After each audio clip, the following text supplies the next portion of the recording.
ఒక ఊరిలో రామారావు అనే ఒక వ్యక్తి ఉండేవాడు. అతను తన భార్య చనిపోతుంది. చిన్నతనం నుంచి తన ఒక్కగానొక్క కూతుర్ని చాలా గారాబంగా పెంచాడు. తనిప్పుడు పట్నంలో చదువు ముగించుకొని పల్లెటూరికి తిరిగి వస్తుంది. రామారావు ఇన్ని రోజులు ఎలాగో పొలం పని చేసి కూతుర్ని బ్రతికించాడు. కానీ ఊరిలో పొలాలు సరిగ్గా పండకపోవడంతో రామారావు చేతిలో పనేమీ లేక అలా దిగాలుగా కూర్చొని కూతురు కోసం ఎదురు చూస్తూ ఉంటాడు. ఇంతలో తన కూతురు సుగుణ ఇంటికి రానే వస్తుంది. ఏంటి నాన్న అలా దిగాలుగా బయట కూర్చున్నావు? నాకు మంచి ఉద్యోగం వచ్చింది నాన్న.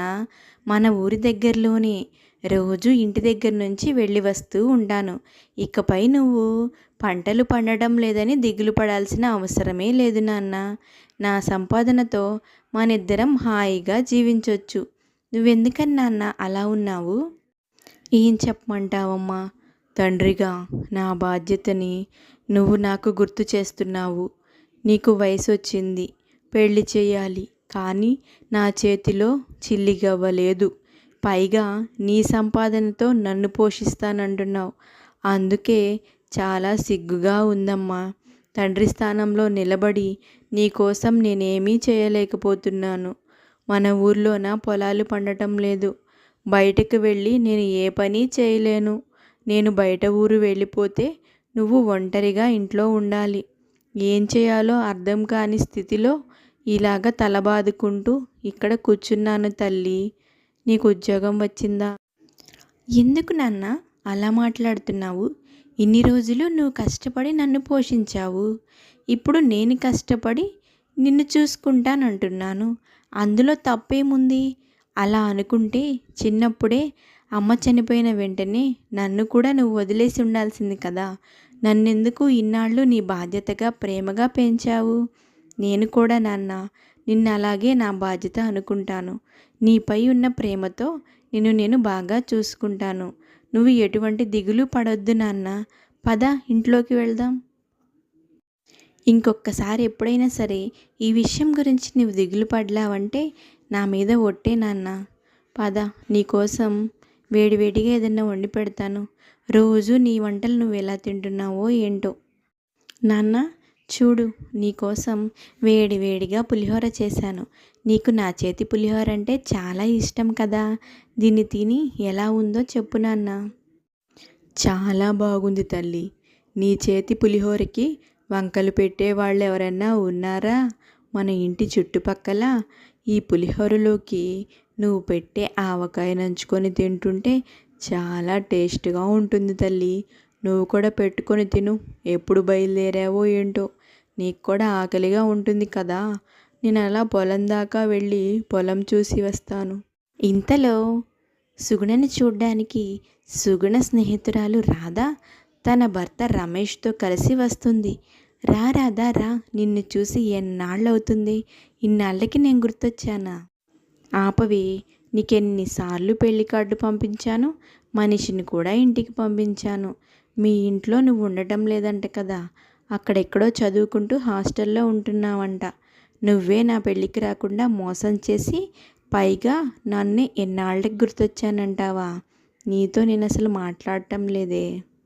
రాధా, ఇతను మన క్లాస్మేట్ రమేష్ కదా. ఇతన్ని నువ్వు పెళ్లి చేసుకున్నావా? అంటే మీరిద్దరూ నాకు తెలియకుండా లవ్ చేసుకొని పెళ్లి చేసుకున్నారా? చెప్పవే బాబు, ఏం జరిగిందో అన్న టెన్షన్తో నా తల బద్దలైపోయేలా ఉంది. హలో హలో సుగుణ, అలా ఏం లేదమ్మా. మీ ఫ్రెండ్ లవ్ చేసే రకమేమి కాదు. నేను సుగుణ భావని. మా ఇళ్ల మధ్యన కొన్ని చిన్న చిన్న గొడవలు ఉండటంతో క్లాస్ రూమ్లో మేము పెద్దగా మాట్లాడుకునే వాళ్ళం కాదు. అందుకే మేము చుట్టాలన్న సంగతి ఎవ్వరికీ తెలియదు. తర్వాత మా పెద్దవాళ్ళు కలిసిపోయి మా ఇద్దరికీ పెళ్లి చేశారు అంతే. అంతకుమించి మా కథలో ట్విస్ట్ ఏం లేదమ్మా. అయినా ఫ్రెండ్స్ని ఇలాగే నుంచోబెట్టి మాట్లాడతావా? మా కోసం తినడానికి ఏమన్నా తీసుకొని వస్తావా? అయ్యయ్యో, మర్చిపోయాను.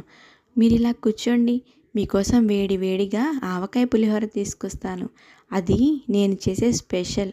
అదంటే మా నాన్నకి చాలా ఇష్టం. మా నాన్న పాపం పంటలు పండటం లేదు అన్న బాధతో ఏ పని చేయాలో అర్థం కావట్లేదని ఎప్పుడూ పొలం చుట్టే తిరుగుతూ ఉంటాడు. ఇప్పుడు కూడా పొలం దగ్గరికే వెళ్ళాడు. కొద్దిసేపు ఉండండి, మా నాన్న వచ్చిన తర్వాత వెళ్దురుగాని. ఈలోపు మీరు నేను పెట్టిన పులిహోర తినండి. సుగుణ, నువ్వు చేసిన పులిహోర చాలా బాగుంది సుగుణ. ఇందాక నువ్వు అన్నావు కదా, మీ నాన్నగారికి ఏ పని దొరకట్లేదని. నువ్వు ఉదయాన్నే జాబ్కి వెళ్ళే ముందు పులిహోర తయారు చేసి వెళ్ళు. దాన్ని మీ నాన్నగారు ఇంటి ముందు కూర్చొని అమ్ముతారు. అలా మీ నాన్నగారికి పని దొరుకుతుంది, మీ ఇంటికి మంచి ఆదాయము ఉంటుంది. ఏమంటావు సుగుణ? నీ ఇష్టం. నేనైతే చెప్పాల్సింది చెప్పాను. మీ నాన్నగారితో మాట్లాడుకొని నీకు నచ్చింది నువ్వు చెయ్యి.